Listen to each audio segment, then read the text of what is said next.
prefers not to be in the recording, then you're welcome to change your name on your Zoom, and you can turn off your video if you prefer not to be recorded. So please go ahead and do that now if you'd prefer not to be on the recording. I'm doing it.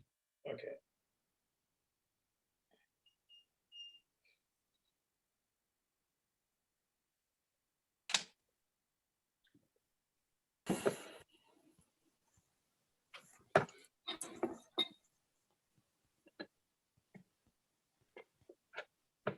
I see Rob's brought his cat again today. Yeah.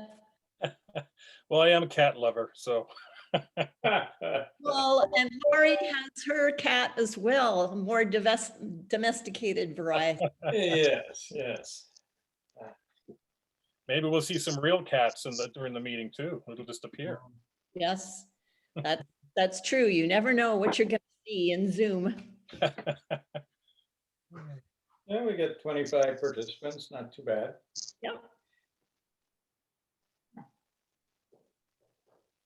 So shall we start? You think? Yep. Okay.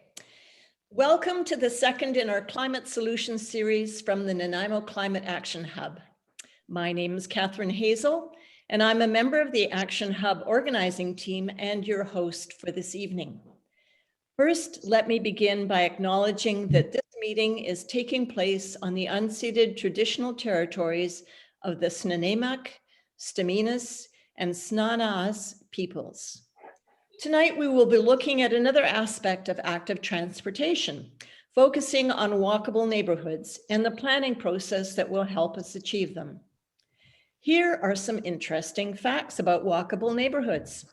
The average resident of a walkable neighborhood weighs 6 to 10 pounds less than someone who lives in a sprawling neighborhood. Walkability is also associated with higher levels of arts organizations, creativity, and civic engagement. Who knew? Nanaimo ranks 28th out of the 69 largest cities in BC on its walkability score. So we're not the worst, but have a long way to go to reach the scores of cities in the Lower Mainland or in the Greater Victoria area. So what can we do to change that? The aim of this evening's presentations and discussion is to learn about the current policies for walkable neighborhoods in Nanaimo and the RDN, share examples of best practices in BC, and a vision of our future. Our goal is to build our capacity to act and to help us support our municipal officials in reducing our greenhouse gas emissions by driving less and walking more. We'll hear from Nanaimo's Manager of Community Planning, Lisa Bhopalsingh, the city's environmental planner, Rob Lawrance, and City Councillor and RDN Chair, Tyler Brown. You'll have an opportunity to ask questions, discuss your ideas in a breakout group session, and then share them. And now for some housekeeping items. Please mute yourself during the presentations and use the chat feature for any questions. And remember to unmute yourselves for the breakout group session at the end so you can join the discussion. So I will now ask Lisa and Rob to give their presentation, and they'll have about 10 minutes. And I'm timing it on my old-fashioned clock. So there's going to be an alarm. No, there's not going to be an alarm. I was thinking of doing the phone thing, and then I thought, no, it's too complicated and noisy, and I'll just look at my clock. So. All right, I'm going to just ask to share your screen. I think that worked. So now, good. Well, thank you very much for the opportunity to do this presentation. I'll try and be brief, and I do invite Lisa to jump in as we kind of walk through the slides. And it's really to give a bit of a background and a little bit of an overview of some of the land use policy on transportation generally, but looking at a little more deeply at maybe some of the typical characteristics we see in walkable neighborhoods as kind of a finishing off point. I do feel it's important to remind ourselves, and we all know this very well, our council has adopted a climate emergency declaration and some very aggressive greenhouse gas emission targets. which is going to create a lot of opportunity for change in the coming years. And when looking at our greenhouse gas emissions as a community over the last 10 years, we've certainly seen increases. And this is despite having a climate action plan back in 2012 and taking some actions, but it's just the enormity of the task and the amount of change and growth in the community that's driving some of this. And certainly transportation is part of this element of this change and this increase in emissions. But if we step back a bit and look a little more solely at the policy and what we can do and what has currently been in place for at least over the last 10 years, since 2008 for Plan Nanaimo, there's a series of very key policies that are driving a lot of the transportation that change we see now, and will create an opportunity for us to see further change in the future as we look at Reimagine Nanaimo. And certainly one of the key documents is the official community plan, which has high level policy for and direction to create urban nodes and corridors, neighborhood areas, and direction on mobility and servicing. So basically the utilities, the transportation network, and focusing it within these nodes and corridors where we want to see growth going forward into the future. Certainly another key document was our transportation master plan, which was passed in 2014, and it created some key direction around multimodal kind of focus. So looking at not just vehicles, but buses, cycling, walking, and tried to complement the Plan Nanaimo and the direction given in that initial document. And there's certainly a series of neighborhood plans which give more fine-tuned policy direction and design guidance from the neighborhood on those more localized levels. So there's a lot of more interesting kind of nuances that planners and the engineering staff use as guidance when working with developers during the development application phase for a lot of projects around the city.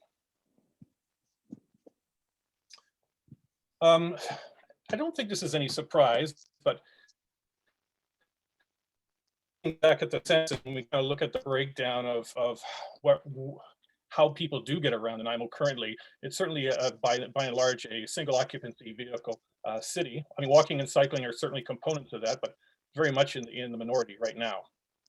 And when we look at the average trip lengths across the city, more than 60% of the trips are 4 kilometers or less, but again, single occupancy vehicles are a very strong driver in how people get around.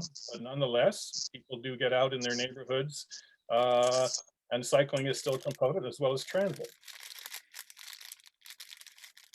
I think though, looking forward, it's really, and this is really key as we kind of go forward for Reimagine Nanaimo, as well as what we've been doing up to now. We do obviously realize the driver for the opportunities to improve our walkability in our city is going to be in the increasing population and density. And by having policy and development that helps us focus our development in areas where we can have more amenities, more businesses and jobs closer to where people live, that's going to create the opportunity for that walkability that we're seeking. And having that is going to will be driven by that more focused development. And that's partly seen through these mobility hubs. And I have a map next I'll show you in a second here that'll illustrate where they are. But this is where we want to try and blend the development as well as the upgrades to our transportation network. And this is where we're focusing our attention, or have been for the last 10 years. And particularly in areas like certainly in Harewood and between the university and downtown, there's been a lot of progress, but all through the other nodes across the city. I'm sure many people have noticed those. So I just wanted to finish off with a few, I guess these are the characteristics that we typically try to strive for, or we're working toward for a walkable neighborhood. And I'm sure, and there are many others, but I think these are important components to keep in mind. So definitely wanting to try and design neighborhoods that establish a center, whether that's a public square or a specific street where there's a lot of activities, such as downtown, of course, and having enough density where those people, as I said before, about where they live in close proximity to where they work or where they go out and enjoy life in the city, whatever that is. Those are very key components, but also having very pedestrian friendly design, buildings close to the streets, parking lots basically to the back of any kind of development, so that there's this proximity for where people walk, where the buildings are, and there's kind of a psychological comfort that comes from that. And mixed income and mixed use, having that affordable housing in close proximity again to where we work and live, but and having mixed sizes of development to allow that kind of opportunity. Parks and public space, having close by as well, and I think Harewood Centennial is a good example of that. It's certainly a recreation hub for a lot of neighborhoods, the neighboring area around Harewood, and there's a lot of great facilities there, but it's having those opportunities close by again for people to walk and enjoy with their families as another kind of key characteristic we try and strive for. And this is my second to last slide. Obviously, schools and workplaces close enough that most residents can walk, and there's many examples of schools that are well embedded in many neighborhoods across the city, and complete streets. And this is relatively new, but we're seeing this across the city where we're trying to build out at an early stage the streets where cycling, pedestrian access, and obviously room for traffic and transit are all there up front and as part of the development. This is Bruce and Fifth, I believe, as an example, a recent one. So that's generally my presentation. I guess this is just simply a reminder of where we are in the Reimagine process. We've certainly taken a lot of great input over the last few months from the community. This is an opportunity now where we're starting to take all this information together, and we're looking at putting together a series of options we'd like to kind of explore with the community, and we're in the process of preparing that. So looking forward to providing more input in the near future. I don't know if Lisa, you had anything to add at this point? No, Rob, I think you've covered it very nicely. And I think perhaps where I'll jump in is where the questions come. I think my only last slide is just simply reminding people where the Get Involved in Nanaimo website is. We definitely invite you to stay in touch with us and participate as more events and opportunities pop up in the coming weeks and months. So that's my short presentation. Thank you. And thank you. We can open it up now for questions. There's one in the chat, I believe. Let's see. From Brian saying greenhouse gas emissions are an essential metric. Thus, we had a slide that showed the data from 2017. Can we get more recent data and have it produced annually? Old data is ineffective for seeing if we are making progress. So is that possible or not? We rely on data provided by the province. I'm just going to pop out of the presentation here.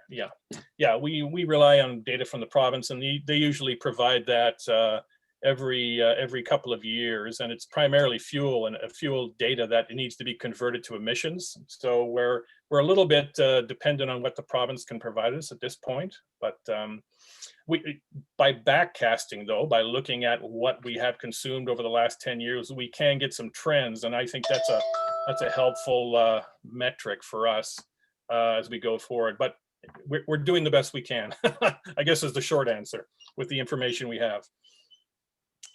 Okay, and here's another one from Shelley. How are you using the donut economic framework being used to determine where to go with walkable communities? So Rob, did you have a slide of the donut? I do. I'm going to go back and get that. I'll be here. I'll be just a moment. I just have to go back on the screen there. Sorry. Can I get a show of hands to see how many people are familiar with the donut economics theory? Oh, actually, now I can't see everybody. Oh, I can only see a few people. Sorry. Hey, Catherine, can you see most of the people? Everybody on the screen? Unfortunately, I can't because the. Oh, okay. Okay. So perhaps Rob, do you want to give a run at this one or have me jump in? Oh, go ahead, and I can Okay. step in. If you drop your bar, you can see everybody on the screen as well, Lisa. If you Yeah, I can see it. If I want to see the screen and everybody, I think that's my challenge. Okay, so maybe I'll start off by saying that Council gave us direction back in December to look at something called applying the donut economics framework to reimagine Nanaimo in our planning processes. And essentially this is a way of looking at sustainability that extends beyond the local level and looks at our impact both locally and globally, with the intention to create thriving communities locally and globally without exceeding the ecological ceiling. So of course, greenhouse gases come as part of that. And so when we're looking at how we would apply donut economics, this is Nanaimo's very own donut. So it's our own customized way of looking at, I don't think you can see my mouse moving, but if you look at the inner circle around Reimagine Nanaimo, you'll see the social foundations. Thanks, Rob. You'll see that Council's strategic plan and is linked directly to the components of the donuts. So that's keeping connected. So that's the piece around walkability, mobility, culture, environment, and looking at how that is linked to the other social foundations. So having a healthy environment, how we live, how we access our food and water, having a healthy economy and an empowered community. So all of those social foundations, on the outer edge, what you've got, how we've linked that back in with the Reimagine process, is looking at asking the community, how do we move? How do we work? How do we care? How do we adapt and stay green? And again, that all links in, all of that feedback is going to guide us as we move forward with looking at our current plans and seeing what needs to change. Sorry, I'm now getting lost here, but related to walkability, our job is to look at where we come from. What have we done to date since Nanaimo has been trying to wrestle with becoming less car friendly? We have a very long, elongated city. And as Rob has shown you, we're trying to look at how can we focus growth in areas that make sense, where we can get the densities that we know and the design of community we know promotes walkability. And so applying the donut lens, our job is to look at our planning decisions and say, okay, how does this decision, whether it's a high policy decision or implementing it, help us meet keeping a community that is connected without having to rely on motorized vehicle transportation? And then how does that then also tie into the health of our environment, the health and well-being? Catherine mentioned just even healthy communities where people walk, their physical and mental well-being is impacted by that. And then in turn, how do we measure our progress towards climate change by reducing the number of trips that people are making in vehicles that cause emissions, essentially. So I'm not sure if I've done the best job of explaining how we see applying it, but a key part of Reimagine is taking the feedback that we're getting from the community in phase 1 and then moving through in phase 2. And this is, I think, one of the key things I'd like to, emphasize along with Rob and Councillor Brown, is that what we're seeking is we'll be coming back to you for engagement opportunities in phase 2 to basically say, okay, here are some of the things that are priorities. These are priorities that we've heard from the community, from council, to really up our game around adapting to climate change and also mitigating our impacts on the environment.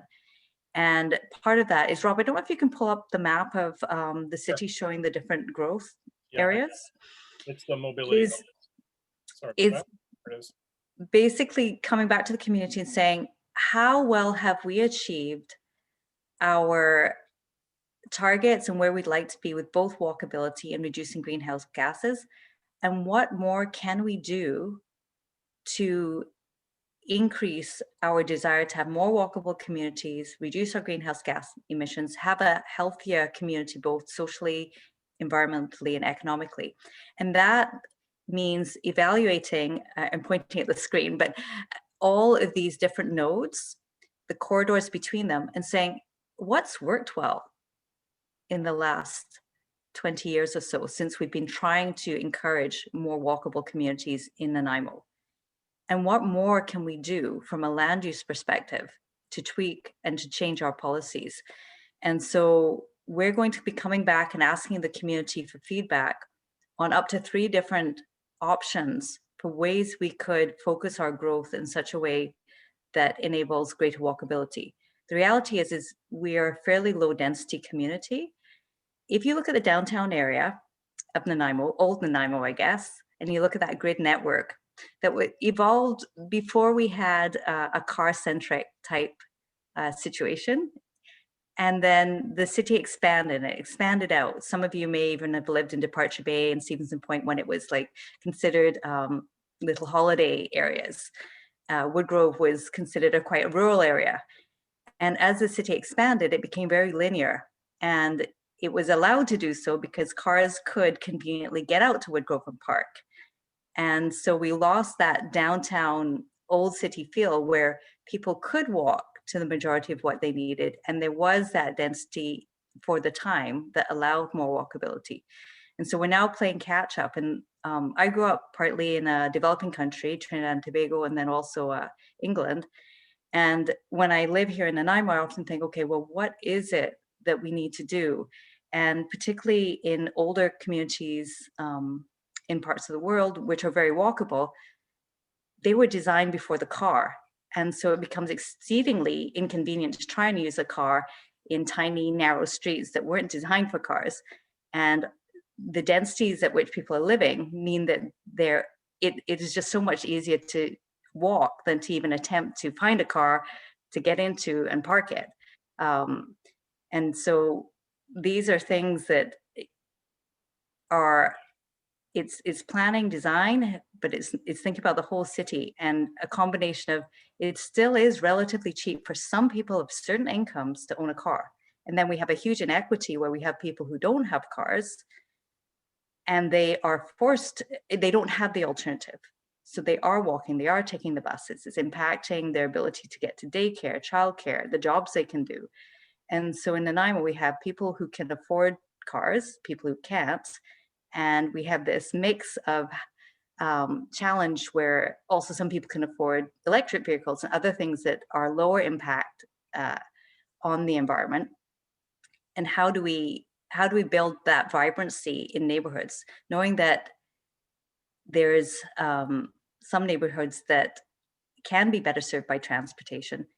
And then we have some that are willing to absorb more density to make that happen, and others that aren't keen on that. So I'm just kind of outlining some of the challenges we face, and I'll just pause there and see if there's any questions. There's a question from Brenda asking, are there statistics on the use of various transportation modes compared to different areas of the city?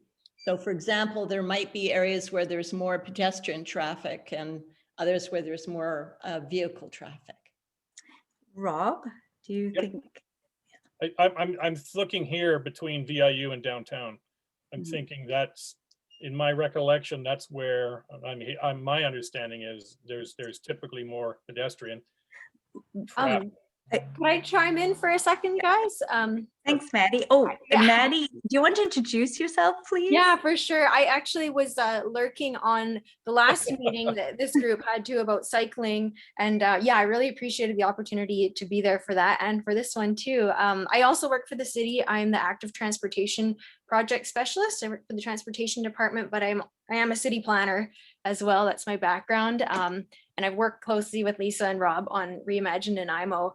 But yeah, just to answer this one specific question about how the transportation mode is distributed through the city, I'm actually just pulling up a link here to some mapping that we had done for Reimagine Nanaimo based on Statistics Canada stats on mode of travel to work. And it does have a great visual representation of how people are getting around the city in different areas. So I'll just pop that into the chat in a second, and I'll actually, I'm wondering, Maddie, if it's the map I'm thinking of, if Rob stops sharing, are you able to share your screen? Yeah.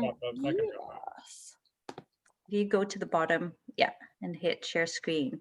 I think it would be good for people to see that. It's just going to take me a second to pull it up. And while Maddie's doing that, one of the things we did through Reimagine Nanaimo is we collected information from people in such a way that we could break it down by neighborhoods. So I'll let Maddie pull up that map, but that's a really key question Brenda has asked us. I'm trying to look to see if I can see where Brenda is. It's just your iPad. We can't see. Oh, I see. Okay. I always try to look at people when I respond to them. Is Maddie a co-host? She probably can't share if she's not a co-host. Oh, I see. have the little No, button, no, but she can share. the main problem is that I can't find the maps, so that might Okay. just take me So a second. perhaps, Maddie, what we can do is share that. Now, Maddie, I don't know if you recall the details, but can you recall which of the areas, definitely what Rob was saying between downtown and VIU, not surprisingly, where we have some of that density. We also have a population where we have more students and others who have maybe either have chosen or don't need to use a car because they're living in close proximity to school or work. Certainly in the downtown core, we have even members of people who work for the city who actually live downtown and don't own a car because they don't need to own a car. They walk into work. So, Maddie, are you? You know what? I just realized we actually haven't put those online yet. That's why I can't find it. Okay. So we can, but we can share that with. Okay. Yeah. That would be great if we could Give me a have that second. to send to participants after. That would be a terrific resource. I'm afraid I'm going to have to move on. I want us to hear from Tyler Brown, who's chair of the RDN and a city councillor and a cyclist and I'm sure a keen walker as well. So Tyler, if you'd like to speak. Thanks, Catherine, and thanks for inviting me. And I think just about most people, no matter their mode of transportation, with the exception of some folks that may have some limitations, are walkers at some point, no matter what your mode is. So everybody, or just about everybody, is a walker.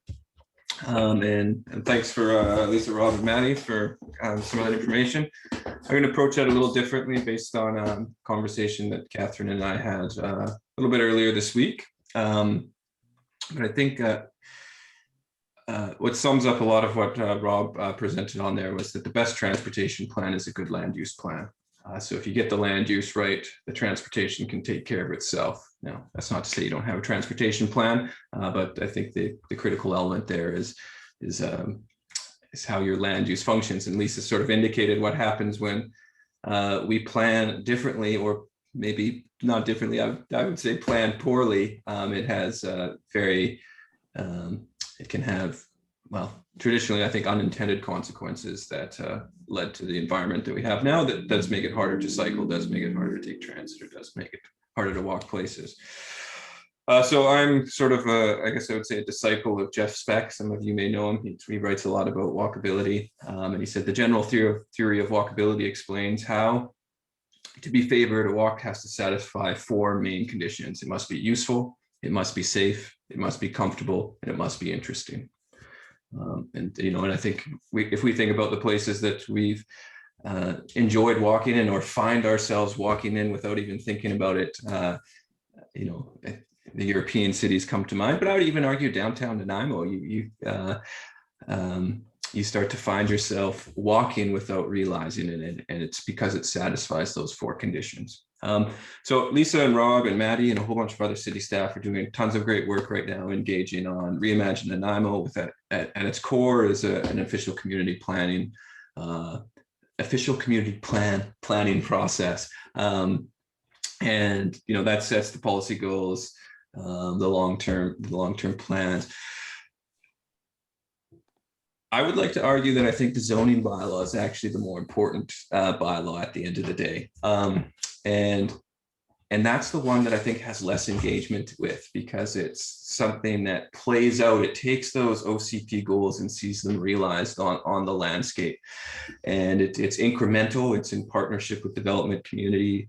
And I say that as a real truth, that we often think about, the development community, and there's some negative association there, but you know, the city can only do so much, and the long-term goals have to be realized in partnership with those that take some risk, invest their capital, have their own planning processes, architects, all those sorts of things. And like anything, there's good developers, bad developers. But if we do want to see these OCP goals, they have to be done in partnership with that private investment for the most part. Obviously, there's some public there too, but and that's where the zoning bylaw really comes in, because it touches upon what's permitted from a use perspective, and it's touched you know, how the buildings interact with the street.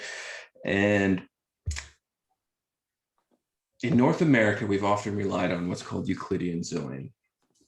And that's that really use-based zoning. But that's not the only zoning code. And that's why I really think, you know, there's some true room for some innovation as we move forward. And I'm going to touch upon two, because I think there's interesting, and I'd like to make the pitch that a hybrid approach is the way to go. And I'm going to touch on engagement in the zoning just shortly, but I feel like I have to set this base level context. So there's what's called form-based code, and the form-based code basically says a little bit more use agnostic, sometimes called a smart code by new urbanists, which is a movement within urban planning. And it says, well, the use isn't what actually matters. What we care about is the feel of a place. And the way we achieve that feel is through urban design, right? How the buildings interface with the street. And I think that gets back to what I started with, is that the best transportation plan is a great land use plan, because a form-based code, where it's use agnostic, it is focused on creating places for people. And that, you know, that's walkability, that's cyclability, rollability, but it's also that community interaction piece that happens naturally in those type of places. The second type of zoning, and the zoning that I want to touch upon, is called performance-based zoning. And again, this is more use agnostic in the sense that it's less focused on use that our traditional zoning codes are. And it says you can really do whatever you want. You can have well, the common use that planners always use, like a tannery. You can have a tannery if you achieve certain performance targets. You can have a coffee roasting facility right next to a multifamily residential if you're meeting certain performance benchmarks to make it so, you know, certain air filtration, so people don't even know you have a coffee roasting facility. It's meeting technical requirements. And what I'd like to argue here is that the future zoning code, if we are to really get those places right that that we all want to be in, and we all have great social interactions and walkability, amazing cyclability. We all know them, we can imagine them, we've been to them, we dream of them. We want to be in them right now if we're not in them. With the long-term goals that we know we have to meet from a climate perspective and from an environmental perspective. And that's taking that performance-based and that form-based code, all those places that we like, and merging it with performance-based zoning that says, yes, you can build these. We care less about the type of use, but we care more about the type of place it creates and the type of environment, and pays respect to the environment and meets those goals that we know we have to. So taking it as saying you can build whatever building you want here, but you're going to have to do so in a way that has GHG reductions or achieves a certain performance standard with stormwater runoff and things like that. And rather than relying on completely on the OCP to have those really baked hardcore into the zoning. It's harder to do. There is places that have done it. It's a lot more work initially, but the use is growing. And so I think Nanaimo actually has had a pretty strong OCP for some years. And I think in comparison to a lot of places, and especially the context that is coming out of, has been able to achieve some things. But I think it's sort of reached its limits in the environment. And so I'm going to focus on two buildings, one near me and one that when I drive by, because it's on Bowen Road and I tend to drive Bowen. I never cycle on Bowen. I've done it once and it was complete mayhem. Is the Rexall. if you look at the Rexall on Bowen, it looks like there's a door that opens up onto the street. It's sited so it meets setbacks. Or it's sited so it's the setbacks are almost like we think about it as like Granville Street or whatever, where it meets the road. But it's completely fake. So it met all the requirements of the development permit, but the door is actually on the backside and the door comes off the parking lot. And so that's where I say, okay, a strong form-based code would have never allowed that to happen, because development permits are not discretionary. Well, I think a lot of people think, and what I mean by that is they think that, oh, the city can just say yay or nay. They are not. If a person shows that they meet the intent of those development permit guidelines, the city must grant that permit. However, zoning is very much more rigid in the sense that, well, if you don't meet the requirements, and we often think about the requirements as only being things like setbacks, but those can be developed differently. Those can also be GHG metrics. There's been some really great work by some legal firms in British Columbia pushing the limits, what we're allowed to do to start to achieve form-based codes or performance-based zoning. So I use that as an example where I think, yes, we had this good policy document for the most part, but it still left room for someone to like wiggle through this fake walkability or this pseudo walkability or pseudo good urban design. So my argument is zoning is really important. We often don't think about it, and we get really engaged at the OCP level because there's these great planning processes. Everybody's probably heard of a NIMBY, not in my backyard. So I think if we want great places, we have to be more engaged with the zoning and more engaged with the time in between these great planning processes. And we do that by becoming yes in my backyard, right? I want to see this type of development. I want to see the great work that Lisa, Rob, Maddie, and all those other people have put in like 18 months or more of sweat equity and brain equity into making happen, not get defeated at the council table because they heard about 10 voices from neighbors when it came to actual OCP implementation, because there's 100 people out there saying, yeah, we want our OCP implemented because we know it will achieve good things. And there'll be some growing pains there. So that's my pitch for everybody. Catherine said, how do people get more engaged? Absolutely participate in the Reimagine Nanaimo process. Absolutely, and the OCP, and fight for all those things that I know this group is already fighting for. But it can't just end there. I think people need to, really seeing success around social housing in other cities where there is this movement around, yes in my backyard, to counter that no to everything mentality. And I would love to see that here, not just on social housing, but on just like pure OCP implementation, because I know whatever we get through the OCP, it won't be perfect. Nothing is, but it's going to be good. It's building on good documents. It's got some really good intentions. And if we want to see it implemented, we can't just wait another 10 years until, it's every single day keeping track of what's happening at the civic level and supporting pushing against the negative voices that often are, it's easier to get upset with something and call council, email council, whatever. It's a lot harder to be like, you know what, that's a good document and I'm going to stay engaged and I'm going to support it. So that's my pitch. If we want to see the efforts of these long range planning documents come to light, we've got to be willing to support them year after year. Wow, thanks for that. That's really great. There's some questions in the chat from Meta. She said, I chose to move to the old city because it is walkable. How do you tackle the areas of the city that were developed to be large lot, suburban, and car oriented? I can see nodes helping, but how do you tackle no sidewalks, large lots, houses not open to the streets, dead end curving crescents? I can only see density, density, density.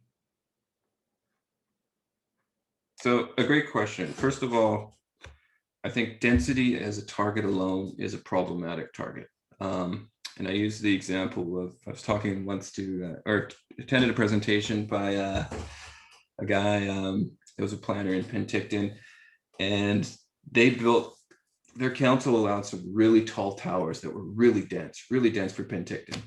The problem was those tall towers sucked up the real estate market for like the next 5 years. And they didn't actually contribute anything to walkability, right? Because you have to have a certain real estate market to go to extreme density.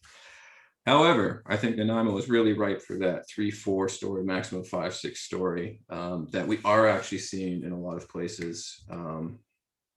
So we want to make sure that when we talk about density, we have it in our heads that it's density that is contributing to something, not density for its own sake. With respect to sprawl sidewalks, is like, I don't actually think every street needs a sidewalk. And so there's other creative solutions. I really like the Dutch concept called the Woonerf, where it's about just making the street less accommodating to the vehicle. Doesn't necessarily have to have sidewalks. It's just like if the street enters that space, there's some design interventions that just reduce the speed down to 20 kilometers an hour, because at that speed, people can share that space. That to me is a cheap sprawl intervention, or cheaper than sidewalks in a lot of places, because it's not so much the sidewalks that are the problem. It's if there's not a sidewalk, that probably means there's no underground stormwater infrastructure. And it's that underground work that ends up costing a lot of money when you put in sidewalk or slope stability projects and things like that. So yes, we need sidewalks, but I think we should reserve the sidewalks and the cycle lanes and the complete streets for those major arterials where there's going to be clear conflicts and you have to make sure there's specified and delineated space. And we got some great work happening in that regard.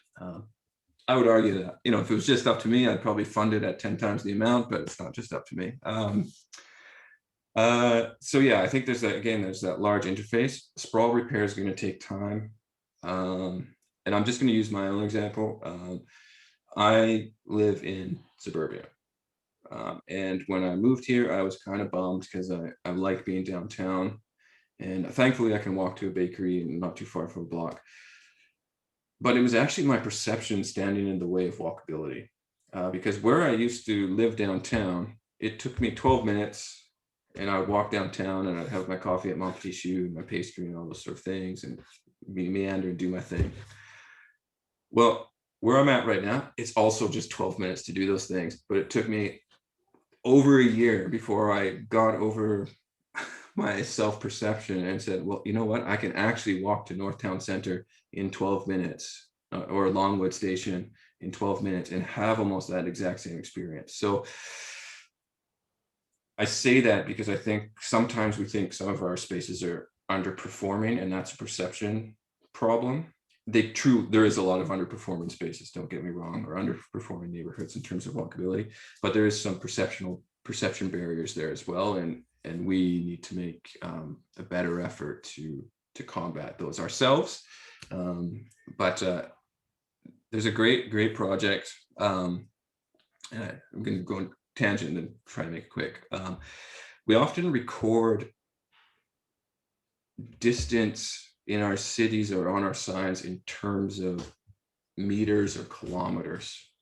But if I was to ask you right now, how long does it take to get to Victoria?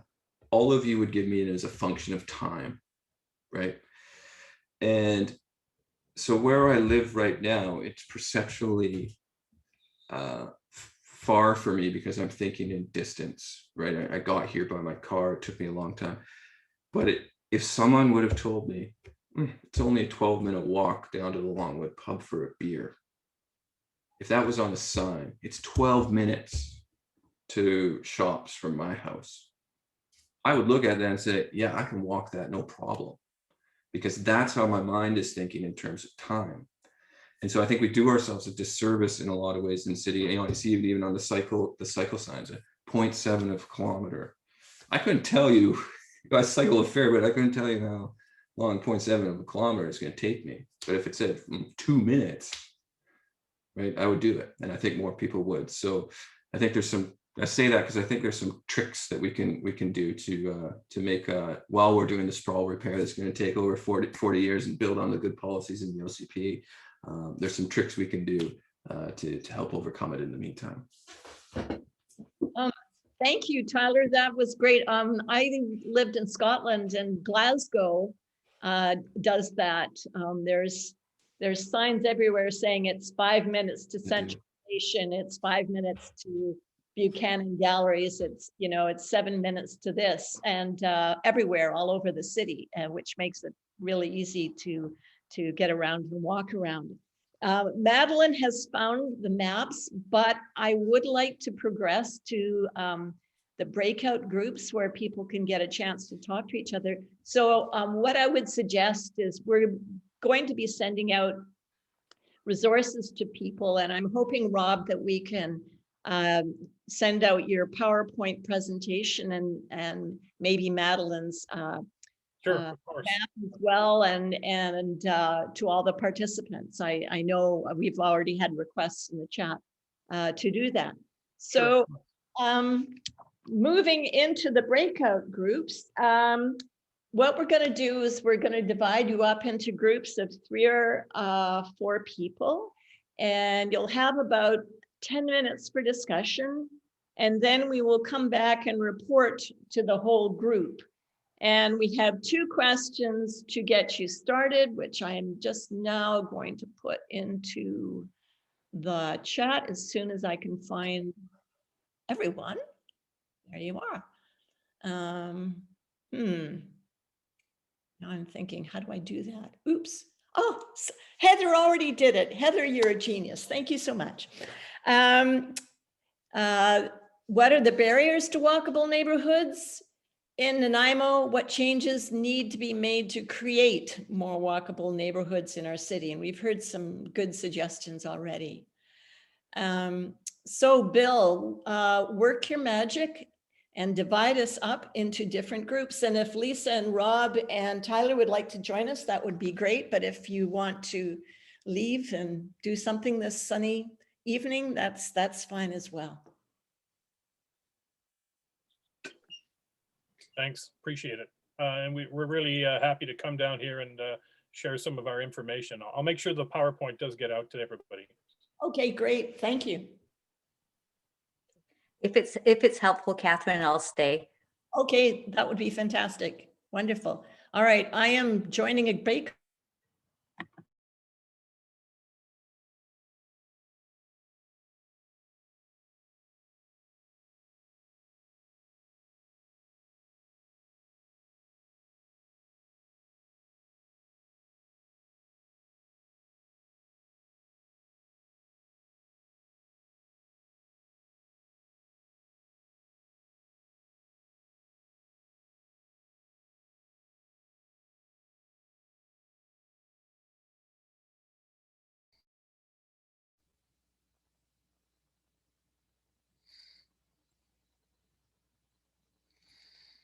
Hi, Bill, can you hear me? Yes, I can. There's only 2 of us in this breakout room. There you go. If you want to join another breakout room, that'd be good. There's room, but I can move you to room 3. Where are we? Lost it. Yeah, John Weir is not joined, so I can move you to room 3 if you like. What would be the difference? Well, there's 3 people in that room, and there's only the 2 of us at the moment. Oh, so then would you go to another room as well? Yes, I would. Okay, then whatever.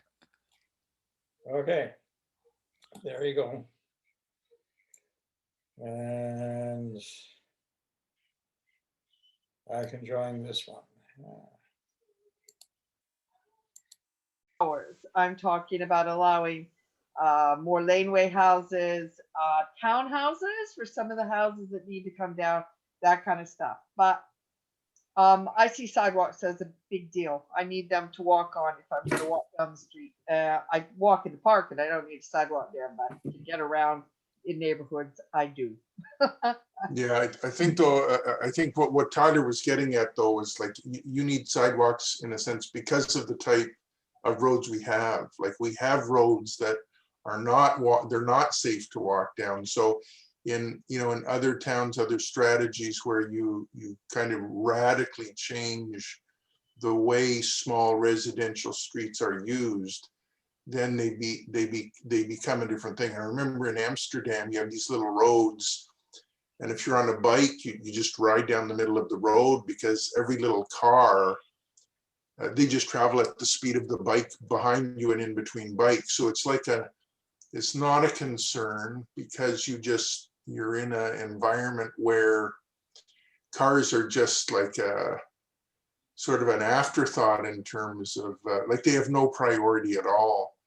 But like what you're saying is where we are, if I go out on a road, like any road, it's clearly the car's domain. In fact, psychologically, it's kind of odd, when I come to a crosswalk, I shouldn't do this, but I almost I sort of hurry across the crosswalk to be convenient to the traffic, so to kind of be polite and speed up. But we shouldn't be doing that, right? We should be like it should be the walker who has the luxury of just taking their time and having a priority.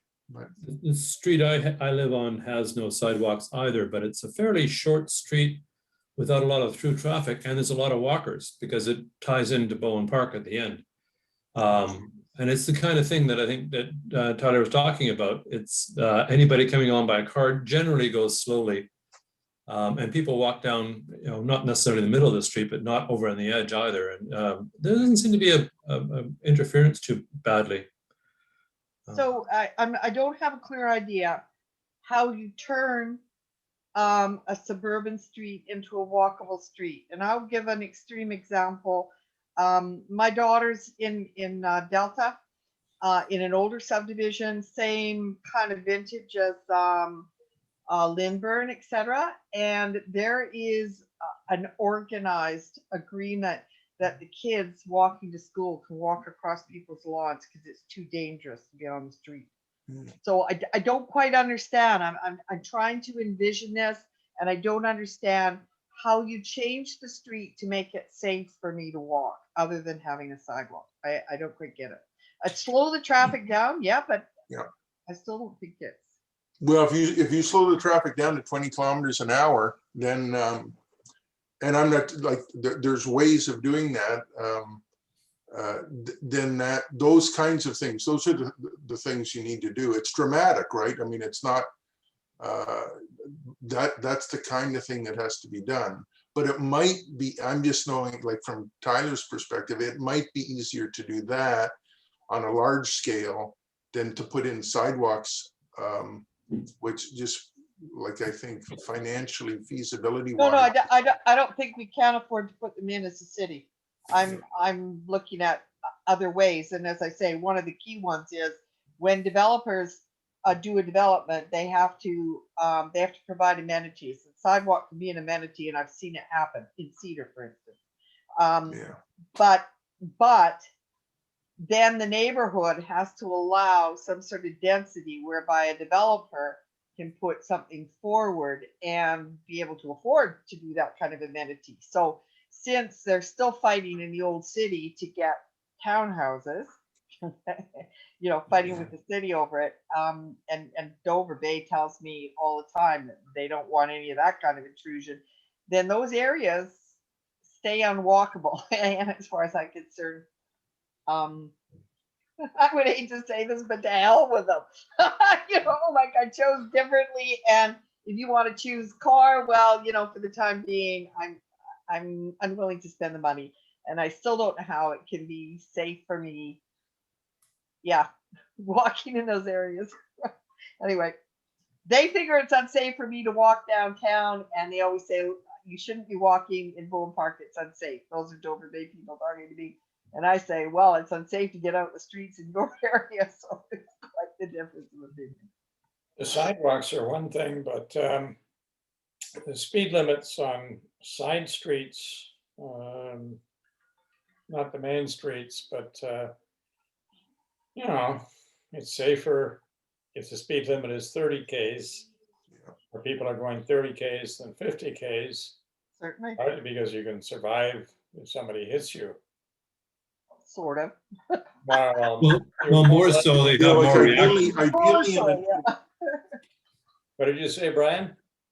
More so that at a slower speed, the driver has a lot more reaction time to see you and stop and not hit you in the first place, which is. Yes, that is true. I like little connecting things along creeks and things. And of course, getting downtown, there's also the railway, which a lot of people use for short distances just to get from one side street to another. Say from Harewood, you go along railway, and then you take a crosswalk, and then you go and connect along the railway and connect up with Hecate. How would you pronounce Hecate? Hecate. Hecate. Hecate. Yeah. And then from there, you can go basically all the way down across the park at, where is that park between, I can't remember the street names. I haven't walked downtown for a while because of COVID, but actually I often used to walk downtown and take the bus back. So one of the things you could look at is how we make it, like we have in our area a lot of back lanes, which is, Yeah, I do here too. unique. It's kind of wonderful having back lanes. It is. And they are very much, you don't need a sidewalk if you got a back lane. You can walk down there. It's still a road, but nobody goes fast down a back lane. It's usually one way. So if you can imagine your front street like a back lane, you see where the walkability comes in. But how would you create back lanes in suburban areas that purposely didn't develop with back lanes? Well, you make the front street like a back lane, so it's narrow and slow, and maybe with speed bumps. Yeah. Speed bump is a lot cheaper than a sidewalk. Yeah. I know when I was down in Mexico traveling quite a bit, they have no traffic cops. They have very few traffic signs. They just have tons and tons of speed bumps, and nobody goes very fast. Or speed cushions, and they're actually, you can put a sidewalk on a speed cushion or an elevated sidewalk. They have one at the university on 4th Avenue, I think. That one's not elevated, I don't think. I know the one you mean. I think it was. Yeah. Oh, maybe I can't. Anyways, I know what you mean. But anyways, traffic calming devices. Yeah. Chicane's also work.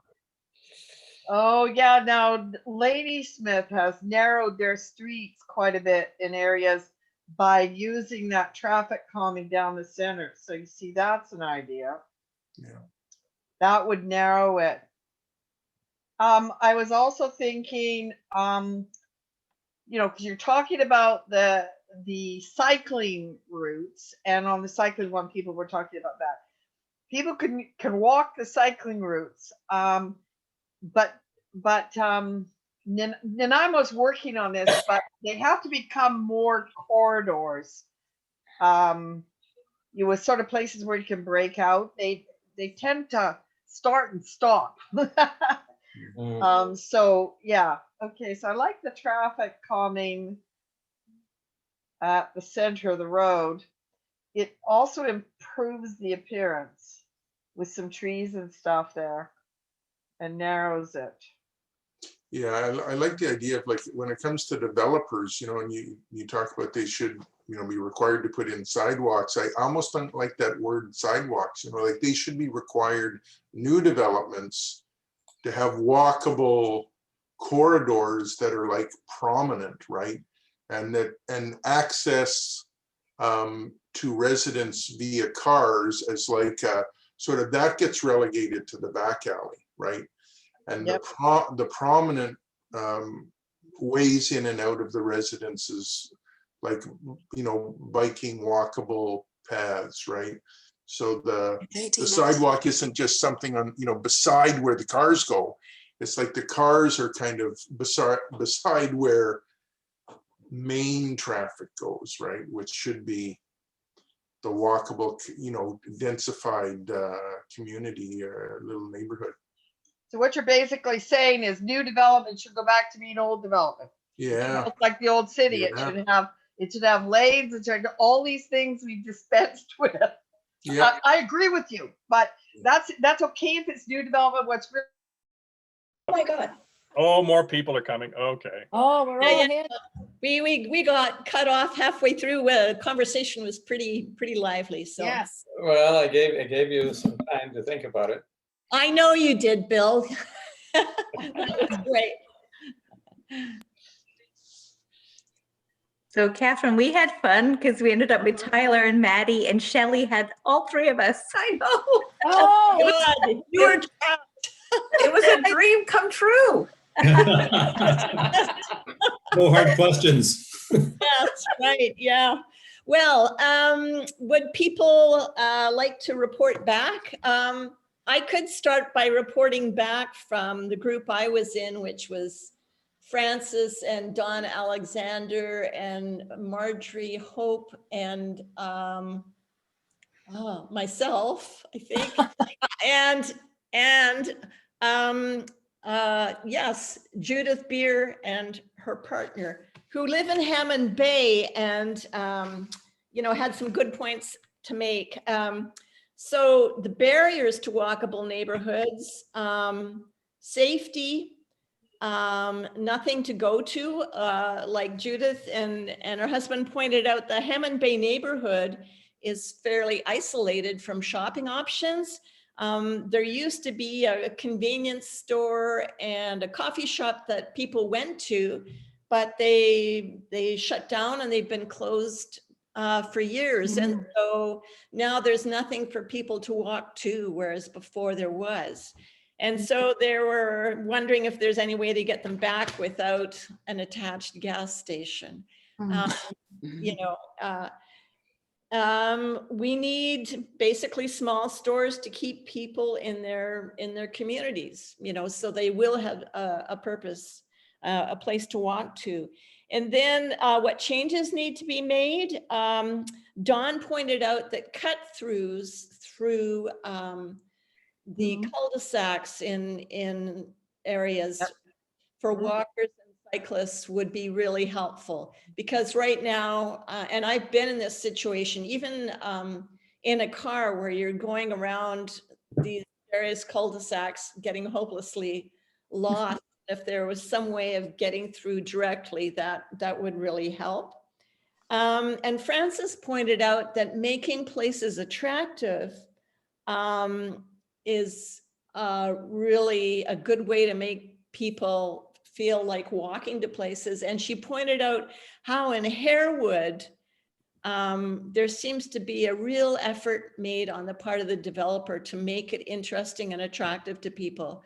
And at Quality Foods, which was the other part of the node, like there's a, you know, there's a pub, there's a deli, there's outside seating.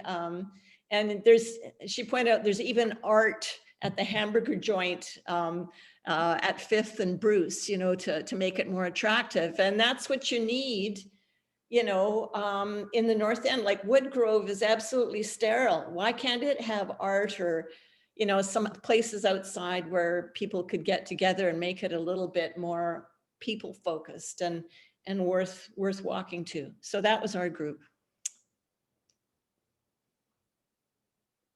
Other groups?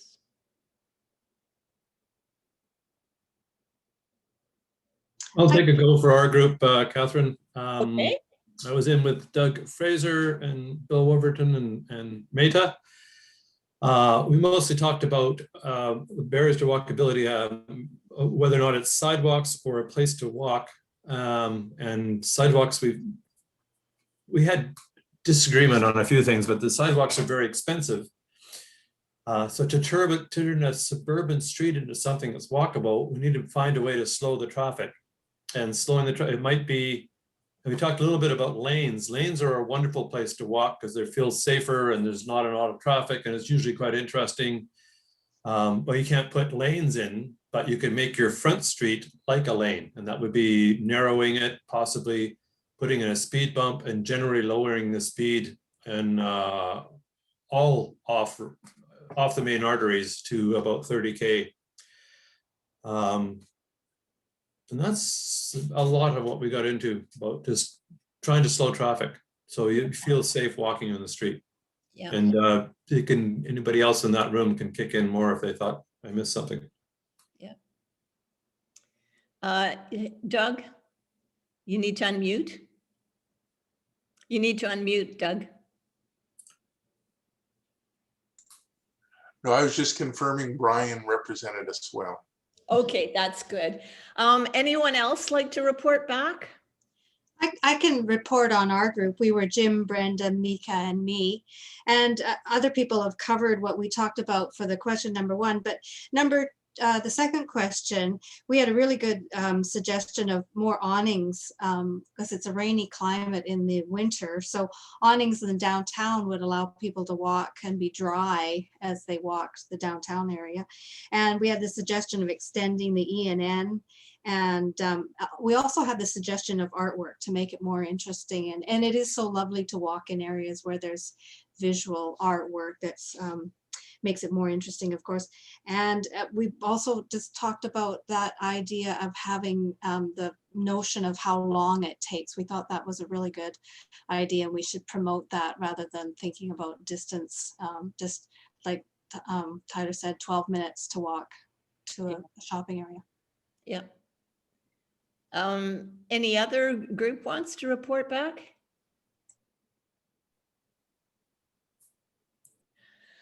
Okay, well, we've run a bit over time, but I think it was all worth it. We had some really good discussions and some terrific ideas presented. And let's get at it, let's get involved.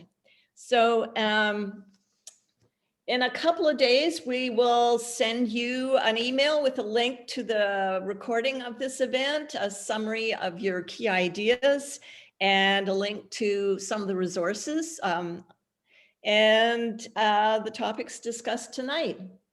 I look forward again to being with you. We have more topics coming up in the next months, and to further develop our ability to build a safe, walkable city where your feet can be zero pollution transportation machines. So thank you all. Thank you for putting this on. I really benefit. Thank you. Thank you, everybody. Yeah. Yep. Thank you, Catherine. All right. See you next time. All right, nice to meet you. Okay, bye. Thanks so Bye. much.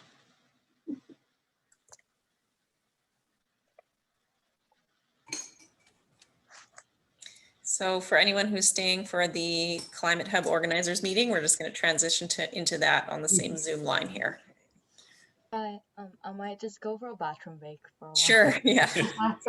Yes, if anyone needs a bathroom break, totally fine. Yeah. Yeah, that's what I did. Yeah. We can stop the recording. That's right. Yes. So you didn't leave your door open, Bill, like. Yeah, it's an old joke. It's an old joke, but it's one that we keep recycling at the Unitarian Fellowship. Yeah, Bill, if you want to end the recording, then that'll wrap it up for the presentation. Yes, we don't need to hear that. Yes.